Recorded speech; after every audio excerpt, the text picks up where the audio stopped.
welcome to Project Recovery, a podcast about addiction. More importantly, it's about recovery.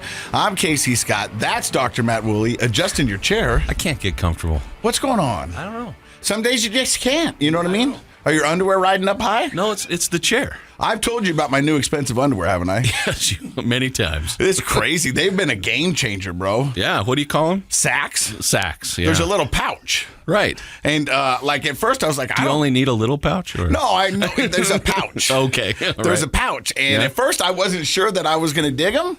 Yeah. But I'm telling you.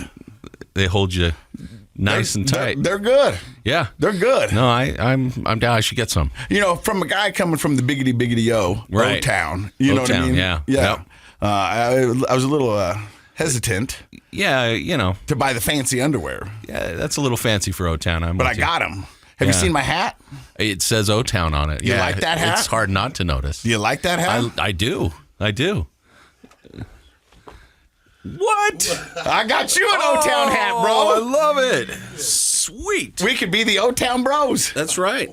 There you go. The Woolley family is from Ogden. Yeah, and you got a big head because you're a doctor, so you probably have to adjust that a little bit. It could be a genetic problem, but yeah. There you go, buddy. All right. Oh, yeah. O-Town. That's what I'm talking about. Hey, so recovery gives me many blessings and things that I would never have if I didn't get sober. That's true. For example, yeah, I'm at the gym today. Mm-hmm. I'm working on my fitness. Every day. Doing my crunches. Yeah. The phone rings. It's my son. Now, normally my son doesn't call me in the morning. He's pretty self-reliant, gets himself off to school, and everything's good. So he calls me, and I'm like, ooh. It was probably early, right? Yeah, it was about 8:15 if it was, 8:20. Okay. And I was like, ooh, I wonder what's going on. So I pick it up. I go, hey. He goes, hey, Dad. I go, what's going on, buddy? You okay? He goes, can I use your cologne?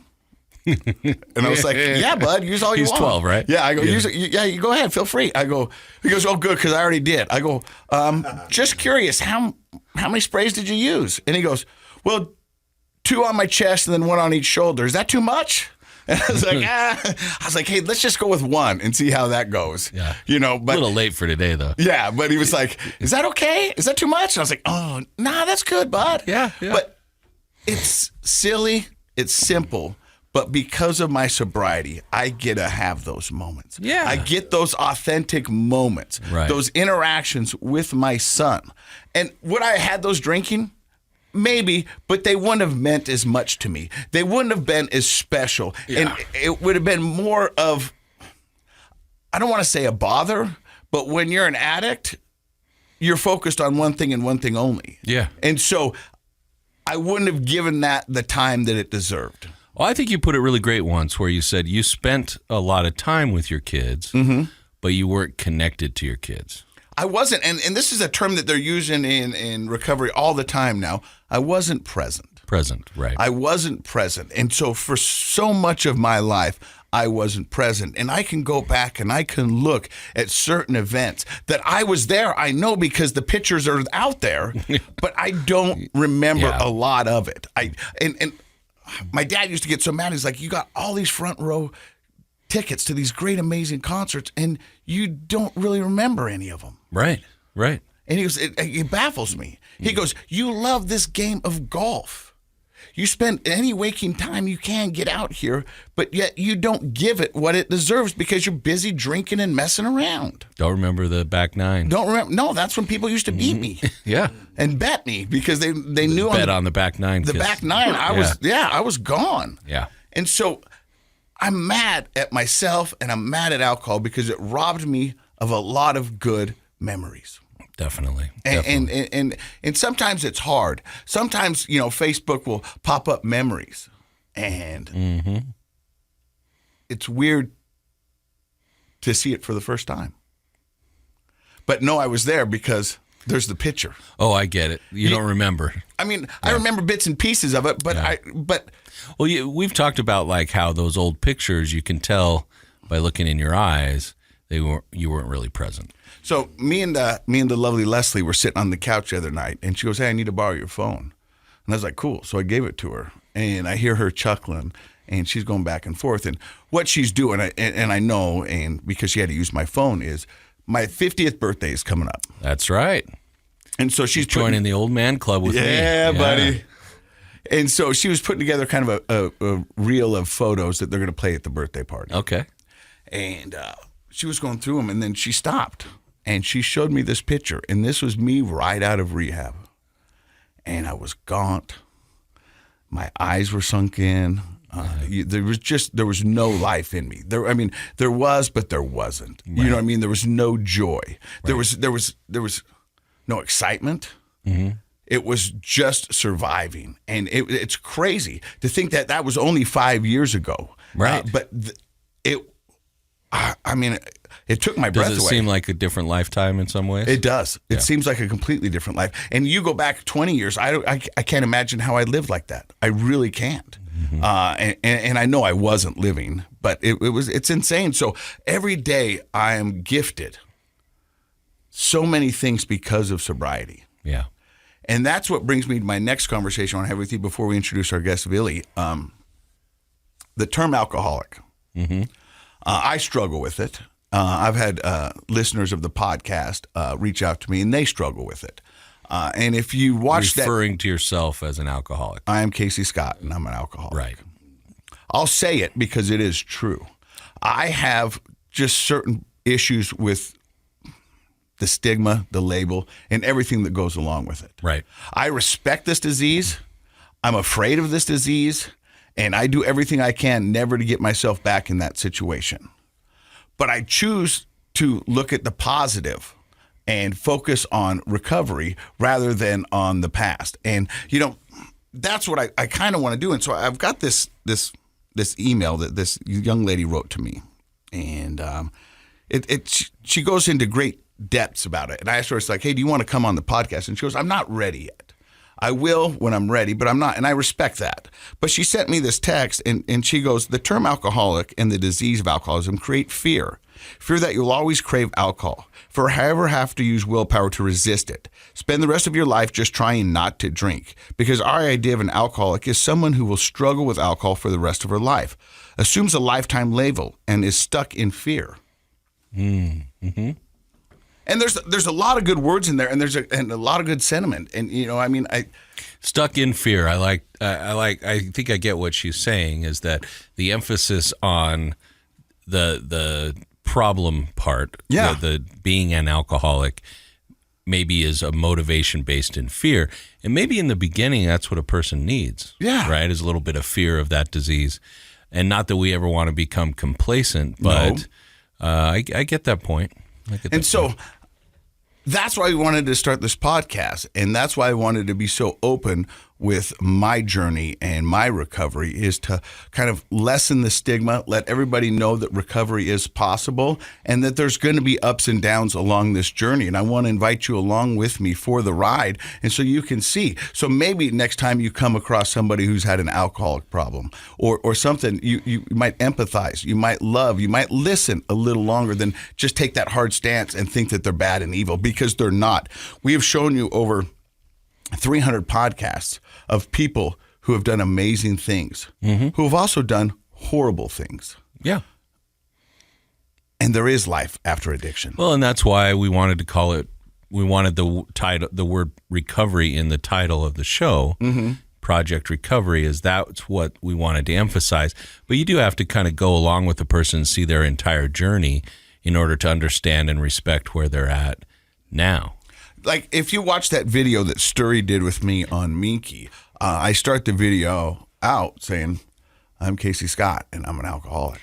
And I was a little surprised when I watched the video I don't know why that surprised me, because you don't typically refer to yourself as an alcoholic. So starting it off that way and knowing you're not deep into 12 steps, I was a little surprised. So why did you do it that way? Well, because I needed people to understand the severity of the disease and my problem. And I am an alcoholic. But I know you don't deny that. But I am also so much more. Yeah. I'm an eternal optimist, and you've said it many times before. Yeah, definitely. And so I like to, emphasize that I'm a father, I'm a friend, I'm a boyfriend, I'm a TV reporter, I'm a podcaster, I'm all these other things that I think also identify me. Yes, I am an alcoholic, but that's not what I'm putting my emphasis on. Right. I give it its respect because I do not want to dance with the devil again. And that's what I was doing over and over again. But I do not want to lead with that everywhere I go. It's not really your full identity. No. Right. And I think some people like this, like the texter said, is that she's afraid that will be her whole identity for the rest of her life. Yeah, I could see why that if that's what you felt like your future was bound to be, you might want to have a drink. Yeah. Well, they used to say all the time, and maybe they still do, once an alcoholic, always an alcoholic. Yeah, and I think if we really take the disease model of alcoholism seriously, that makes sense. Yeah. That it is a biological disease. It is something that's in your body. You have these predispositions and tendencies, and you just can't handle, one drink's too many, 1,000's never enough, like you always say. But the negativity that comes with the term alcoholic. So let's try something else on. Yeah. Because I've heard this a couple times, but I don't hear it very often. And that is when a person introduces themselves and they say, I'm a person in recovery. I'm an alcoholic in recovery. Or an alcoholic in recovery, sure.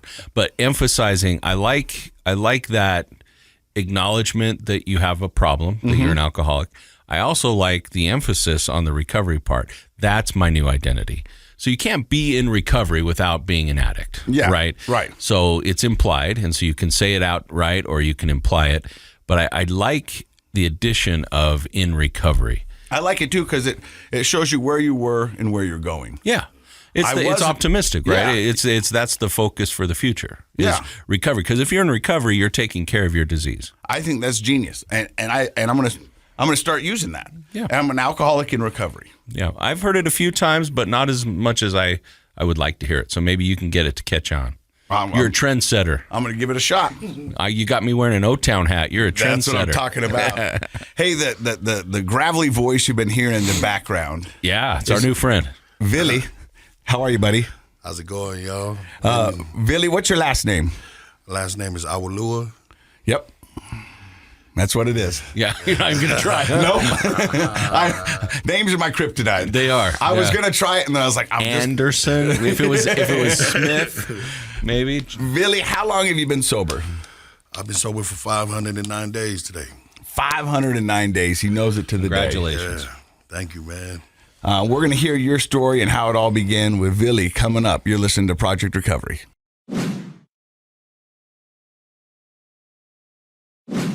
Hey, welcome back to Project Recovery. I'm Casey Scott. That's Dr. Matt Woolley. He's a clinical psychologist. Our guest today is Vili. And Vili, what do you do for a profession? Man, I work at a program right now. I work at a drug and alcohol treatment program. And how long you been working there?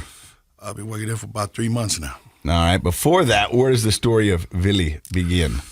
I was working more for the jail, really. Full time? Working up in the kitchen full time most of the time, But where does the story of Vili begin? Like at a young age, where'd you grow up? At a young age, man, I grew up in Compton. Compton, California. Yeah, Compton, California. Now, I think a lot of us, when we think of the Compton, California, they think of it as a hard place to grow up. Was it? It was. It was really rough. Had a whole lot of different ways of growing up, like core beliefs that would lasted all the way to where I'm at right now still, Mm-hmm. But life is different down there compared to down here, for sure. And so only child, brothers, sisters? I got 6 brothers. I'm the middle one. I got a baby sister. And all of us is doing good right now. As a young kid growing up in Compton, California with your 6 brothers, little sister, Yep. Do you remember the first time you tried drugs or alcohol? Oh, yeah. Yeah, see, that's the thing about the life down there as well. It's a regular thing. It's a way of life for us to drink and smoke weed down there. I drank and started smoking weed when I was like 10, so it was an average thing. Went to high school. Everything's still the same for everybody down there. Everybody drink, and it was like a little party going on at 8 o'clock every night, man. It's just everybody drinking and smoking, and it was a regular basis. It was on a regular basis every day. Let me ask you this. And for the average person, they'd say no, but did it seem normal to you? Yeah, it did, because that's the way life is down there. It's a little bit different down here compared to down here. When I had got down here, like, I really got a chance to see that, hey, you know, I had a problem, you know, and out of all that time, I didn't know, because it was the way of life. So you went through elementary school, junior high, high school, just kind of doing what you thought was normal. Yeah. Never really got in trouble? All the time. Oh. All the time. All the time. Went to the penitentiaries a couple of times, touched some of the big ones. But out of all that time when I was in there, man, it was just, I didn't realize alcohol and weed had something to do with it, you know, because it was a regular thing for us. Did you think weed and alcohol were drugs? Nah. Because everybody drank, everybody smoked. And, you know, long as we didn't do anything that was hard, like weed or heroin, you know, because it's against our rules down there coming up, you know. We ain't supposed to touch nothing big. So alcohol and weed was our thing, you know. But it always, like, when I think back on it, man, every time I went to jail, man, I was always drunk. I was always high. You know, when I went to prison, I was always blacked out drunk, you know. Why'd you go to prison? Started robbing people. Like on the street or in their house or both? Both, you know. Down there, like the way we get money down there, we wasn't really selling drugs, man. It was just really just, you know, sticking them up type Taking of stuff. it. Yeah, straight up. That's what it was. So it seems like your early childhood was... Gang banging. Wow. Yeah. And that was my whole life. Everybody in my family, everybody I knew, we was just all, you know, I come from a real background of a whole city of gang banging people, you know. And that's how we was. That's how I was raised. So, you know, you've talked about until you came here, you didn't realize that it wasn't normal. Yeah. So let's talk about some of the... Did you ever get married? Yeah, I got married when I got down here. Okay, so when did you come to Utah? Back in 2014, when I got off when I got off parole for the first time down there. My brother was down here. He had his own scaffolding company, and he was the one that paid for my lawyer the last time, because it was my third strike that they were almost trying to strike me out of. So he was like, "Look, man, I don't want to see you go to prison for the rest of your life, so give me a chance down here just for a month." So I came down. I didn't like it at first because, you know, life was slow, man, and I was like, "Oh, man, I'm going back." But when I seen how easy it was to make money down here, I said, you know what, let me get this another chance, because that's how it was. It was like 1980s down here compared to down there. It's interesting, you know, you're talking about, because we all have our own experience growing up, we think whatever our experience growing up was, that's the norm. That's what's normal, right? Yeah. And granted, a lot of people, each community has very similarities. So, like, you know, Casey and I both grew up here. O-Town. Yeah, in O-Town, as our hats say. Morgan and O-Town, but very similar upbringings. You know, like if we talked about what was normal, it would seem normal. And so it's interesting, I think, for people who grow up in maybe a place like Utah to hear, and they really need to believe that your experience was normal for you. Yeah. And that was that as a young kid, elementary school, you start smoking, you start drinking. There isn't really a thought about that that's a bad thing to do. And the lifestyle of being in the gang and all of that was pretty normal. Were there other things, like what role did school play in your life? Did you stay in school very long? Not too much. The rest of my brothers was all ball players. But it was kind of harder down there because, you know, people was getting killed left and right, and all my friends, like... Look, I don't... And if I sound ignorant, I apologize, and I don't mean to. The stereotype seems to be when you come from somewhere like Compton, California, you've got a couple of choices. You either gangbang or you get into sports and use that as a way out. Yep. I mean, am I wrong? Nah, you're right. And so for some who have the athletic ability or the tenacity or whatever it may be, the drive to get into sports is a way to get out, or the others go, hey, this is what we do. And you either get on board or you get left behind. Just like that.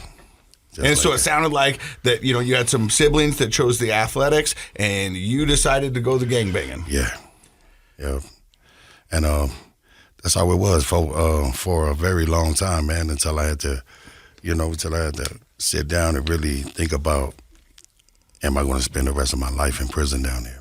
Were you catching some pretty heavy charges at the time, or was it mostly drunken disorder, burglary, which seemed pretty heavy, but...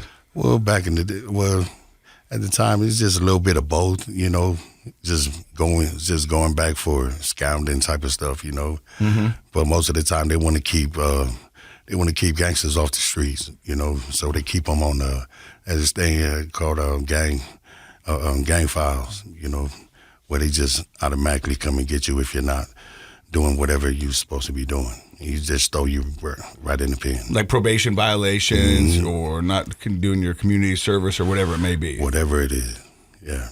They just throw you in. And if they had this thing down there where even if you smoke weed, well, weed is legal now, right? Mm-hmm. But they had this thing where you just get caught with any kind of drug, which was weed, right? Mm-hmm. Throw you in there for like 32 months, Wow. And I did 3 of them just off of having weed. So it was like, I kind of felt like the system was a little bit wrong on that, And maybe it was. Maybe it was. But you said you came here in 2014. 14. And your sober days only 509 days. Man. So it sounds like you found a way to get in trouble here in the 80s, which we call Utah. I sure did. It was, I came down here and just started moving down here, man, like, because it was one thing that I knew how to do really good, and Slanging? Yeah. I'm slanging a little bit too hard, but I knew how to do it to where I had everybody in what you call it, cahoots with it, to where, because it ain't nothing for me to pay them a little bit, something off of some extra that I got, just to keep me safe. Everybody played their part, and that's how I kept it for like about 5-6 years. They called me 3 times. I had 3 when I got to my 3rd distribution.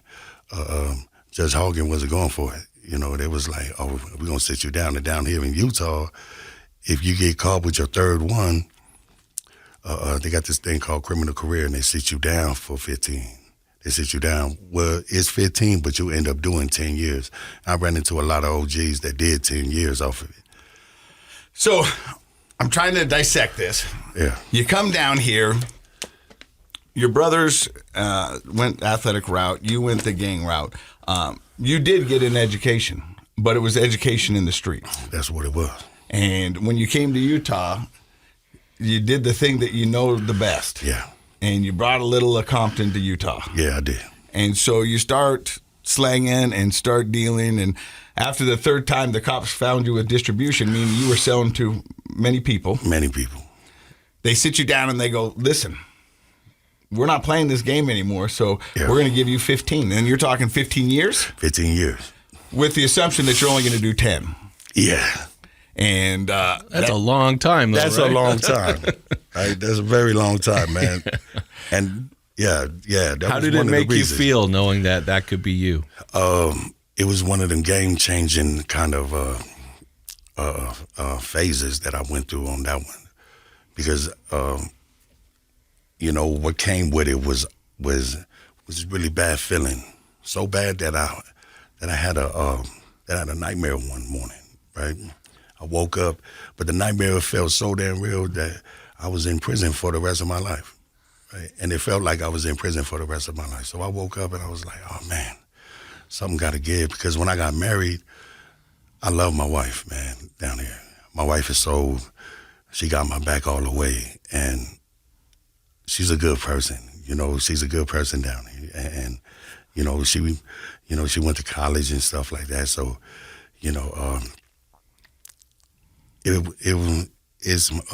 it's crazy because she'll follow me no matter what, because she loved me so much that she'll follow me to You the got street. yourself a ride or die. Yeah, exactly.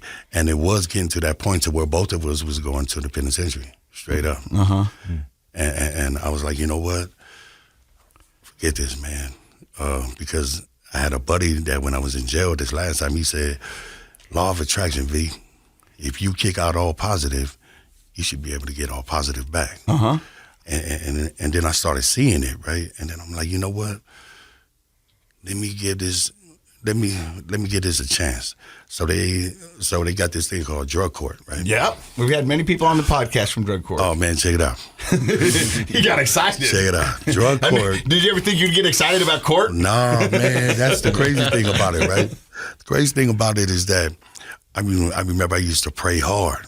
And I used to pray, like, if you really up there, please find it in this judge's heart and soften his heart, man, because I'm going in and they're about to sit me down, right?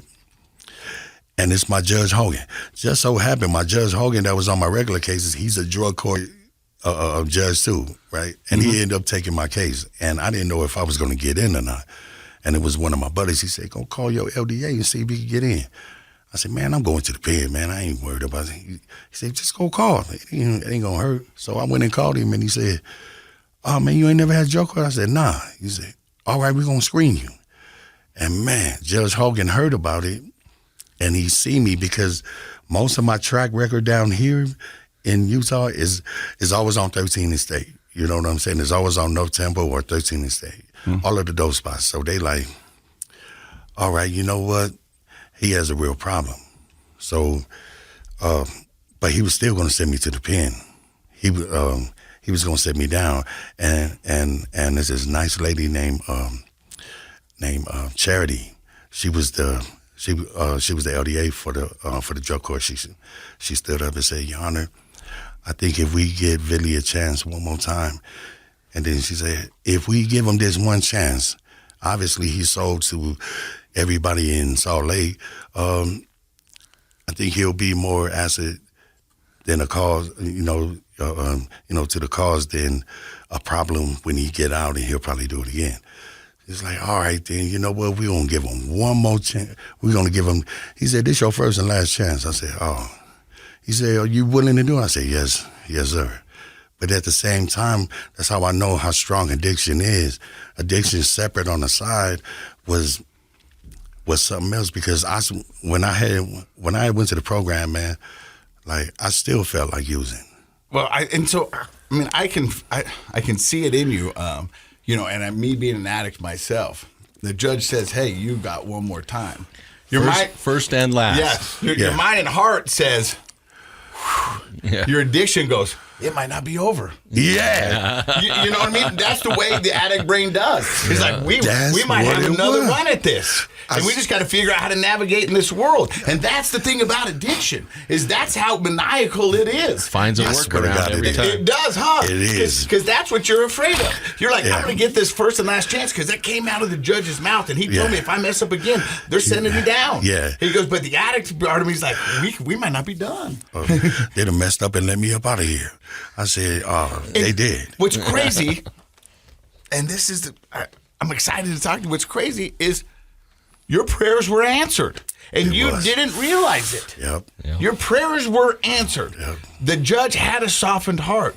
Yeah. Charity stood up to you like an angel and gave you what you wanted. Gave it to me. You know what I mean? Yeah. And you're walking out, and you're like, I can't believe they gave it to me. You asked for it. Yeah, I did. So did you end up going into just drug court, or did you go into an inpatient treatment facility? I went to the inpatient. I went to the inpatient program, what's called it, to the Haven, where I work at now. And that's where all the magic happened for me at, because it was there that I have really had to sit down and really, really listen, because I knew, now that I'm thinking about all the dopamine that used to run through my mind, right? It used to flood it, right? I realized that me thinking that I know a lot, that's where that came from. Think I know it all, thinking talking and all this and that, character defects and all this, right? And I realized that that's what it was. So I started meditating. I started meditating every morning, because I realized that what that did was shut my mind off. and gave me a break from, not from anybody, but from myself. Oh, Vili, you're talking Dr. Matt's love language. He's a meditation specialist. Man. He got degrees in it. I think you just described it perfectly. You take a break from yourself, right? Let that mind quiet. Isn't that a special experience when that happens? Beautiful thing. Yeah. It was one of the most magic, one of the most amazing thing I could ever do for myself, man, because it really, really helped me to really sit back and really get close to a higher power, because I didn't know him. I tell addicts all the time, who have the victim mentality or whatever it may be, they go, you've got to understand in your life and in your disease, you've been the one constant. Yeah. You've been the one You've constant. always been there. And you've tried to blame it on this person, that person, this trauma, this whatever. And I'm not saying that those don't have, they have an effect, right? They have skin in the game. You know what I mean? But you, as a person, has been the one constant in this the whole time. Right. And if you never take accountability, nothing will ever change. Right. And so you have ownership. And so sometimes to get to that, you need to shut it all down. Shut it off. Sit there for a second and just listen to the guide walk you through it, because they really do help, man. One of the coldest truths that I came in, like, that I ever faced in my life was someone told me to say, you're going to be an addict for the rest of your life. Mm-hmm. And that hurted me really bad, because I was sitting there thinking, I'm like, what you talking about? Maybe 5 years, maybe 6 years? They said, no. It's going to be for the rest of your life. I said, hold up, man. I know people that were like, nah. You know people that did it 20 years and then they got close and set that bottle there and then or set that pipe there before they knew it was in their hand smoking. Mm-hmm. I had to be honest with myself, because honesty was where most of the help really came from, because I had to be honest with myself before anybody. So when I sat there and just put it all together, because I was sitting there thinking, that I knew it all when the truth was the truth. Like, I'm an addict for the rest of my life, so I had to respect it. Yep. I had to respect my whole past. I had to respect the addiction, because that's what it was. If I didn't respect it, then that means that I wasn't gonna pay no attention to it, and that mug was gonna and that door was gonna fly open for that mug to come right in. Well, the crazy thing about addiction, Vili, is that door doesn't just fly open. It slowly opens. You know what I mean? And you slowly... sucks you back in. And there's people out there that, look, I'm not going to tell anybody their recovery, that have spent 15 years sober and then started drinking like a gentleman or whatever. But that's always in the back of their mind that they could be there. Me, myself, I don't want to dance with it, because I don't have that ability. Yeah. And my life is so good now that I would never even threaten it with that, because there's nothing in a bottle, there's nothing in a pipe that would make me forget that what I have now is everything that I've ever wanted. Mm-hmm. And so I think that's what's crazy. And so you go into the Haven and you start doing some self-inventory, some meditating, some realizations. All that. And well, they got these meetings that we had to go to, right, twice a week. And one of them was called the Fellowship, where me, Morgan, had met up at, right? Now the Fellowship, I love the Fellowship, because that's where, in these rooms, was where I found the strength, right? Most of my strength to really ask somebody, man, and it was the people that was in there that made me feel so at home. They didn't look down on me or nothing. They said, hey, V, how's it going? I'm like, oh, what's up? You remember my name? How's it going, bro? And I know this works, because it be people in there that be scared to talk and that have mental problems, right? And when we say what's up to them and everything, man, they feel they feel so much at home that they like, oh, how's it going, man? They come and make us coffee, man, and you wouldn't think that he had that he was sort of slow a little bit, that he had little mental problems, right? But that's how they made me feel. When it was time to talk, I get up there and I remember at the beginning, I just get up there and say some old stupid stuff, man. But, oh man, I don't like this guy in my programs today. But it's it's sort of a scary thing to do when you get up there and there's like 80 people looking at you, you know. But it made me a stronger person, and it made me strong enough to ask someone to say, "Hey, man," because I didn't have the answers, you know. And when I had the courage to ask Morgan and what's called Damien, because I got 2 sponsors, right? Like when I had asked them, I said, "Hey, man, how can I get my life together like how you guys got it together?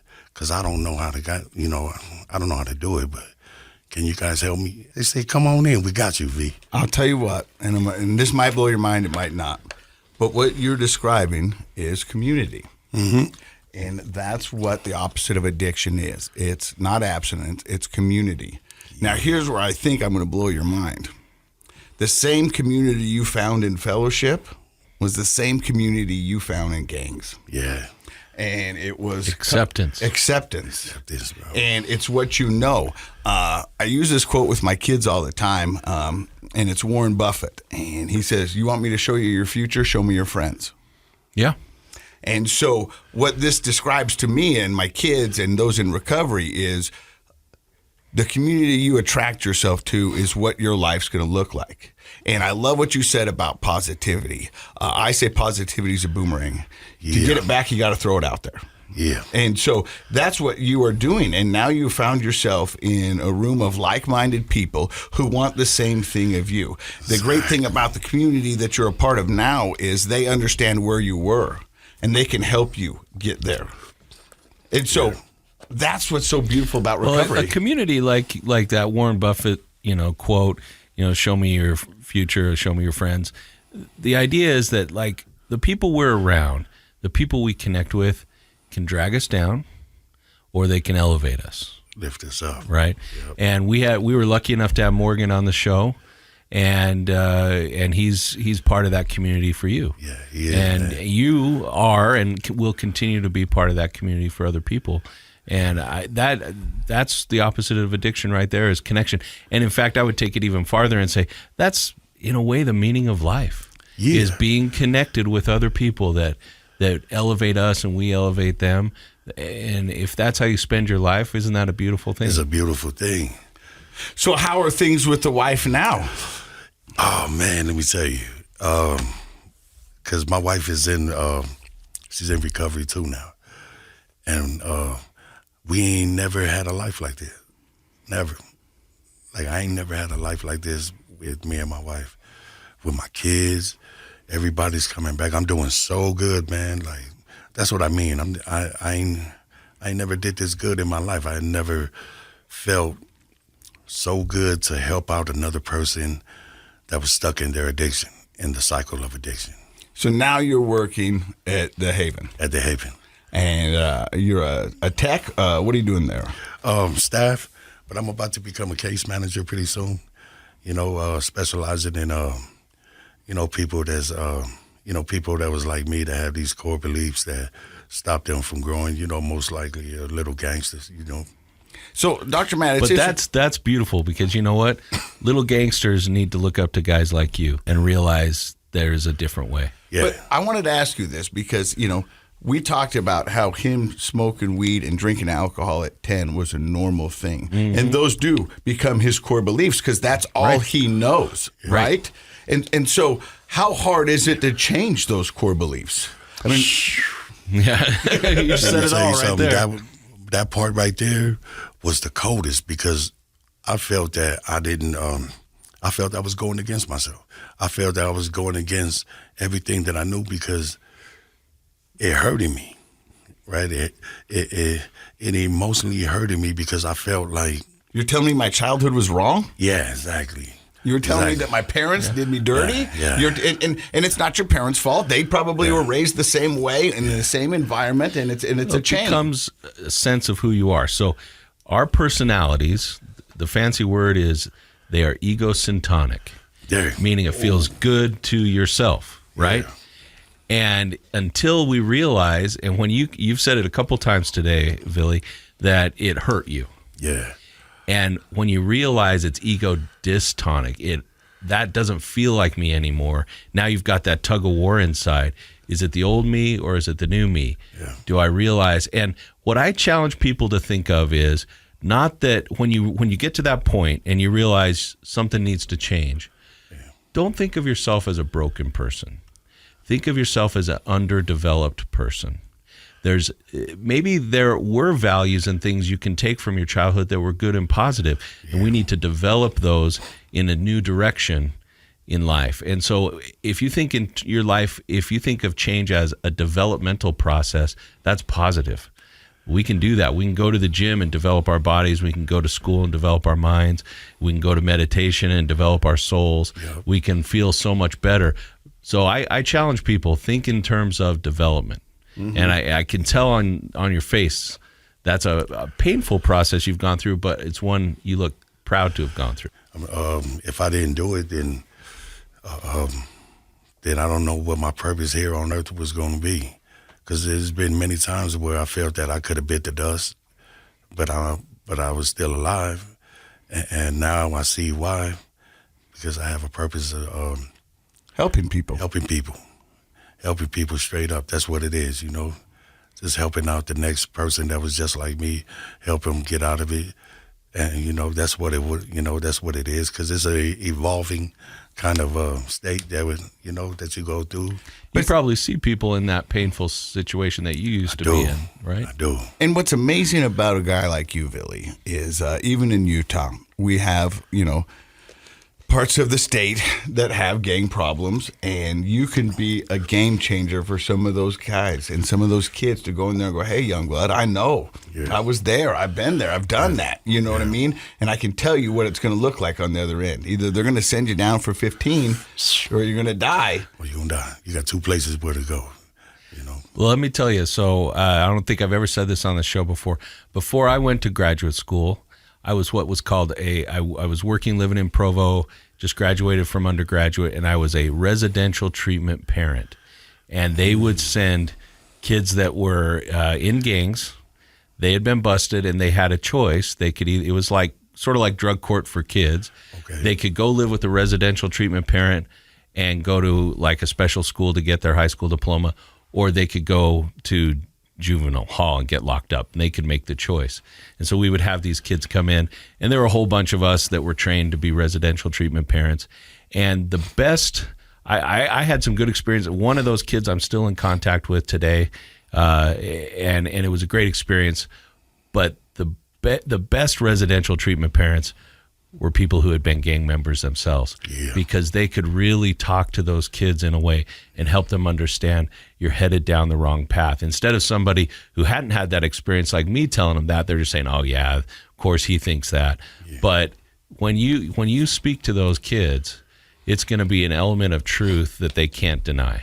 Yeah. And you're perfectly placed to be able to do some good work that frankly other people probably can't do.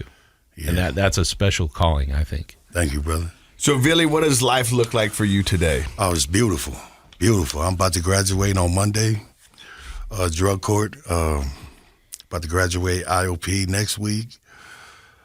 Man, I ain't going to have no kind of warrants or anything like that. That's the main thing about it, too. It's a beautiful thing not to look over your shoulders all the time.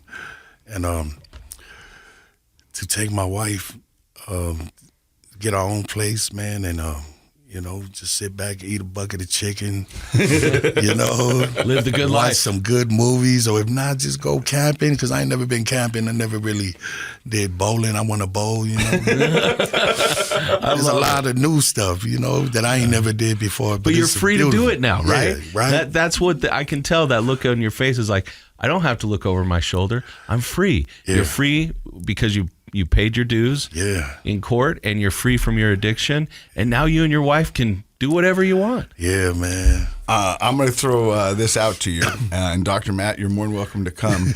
You tell me when and where. I'll pay for the lanes. I'll book the lanes, and we'll go bowling. All right, man. You know what I mean? All right. Yeah, we'll bring the ladies, and we'll go a bowling date, get some pizza, and have some fun. All right, let's do it. Hey, congratulations on your sobriety, and your journey and your story is amazing, and it's one that's going to help a lot of people out there. Thank you. And I'm so proud of you. What I don't think a lot of people at home know is that this is the first time you've ever told your story. Yeah, it's my first time. It was kind of spooky, but one thing I know about being scared of something, that you just got to take that leap. and take that leap and just go in it, man. Well, and then they end up being cool. I'm so proud of you, well, man. we're honored that you'd share your story for the first time with us, and I hope it's the first time of many times because it's a powerful story. It's my pleasure, bro. Thank you, guys. And thank you for listening to another episode of Project Recovery. And in case you forgot, Project Recovery is what? It's a KSL podcast. What was that word you used? Disco tech? Yeah, discotheque. Yeah.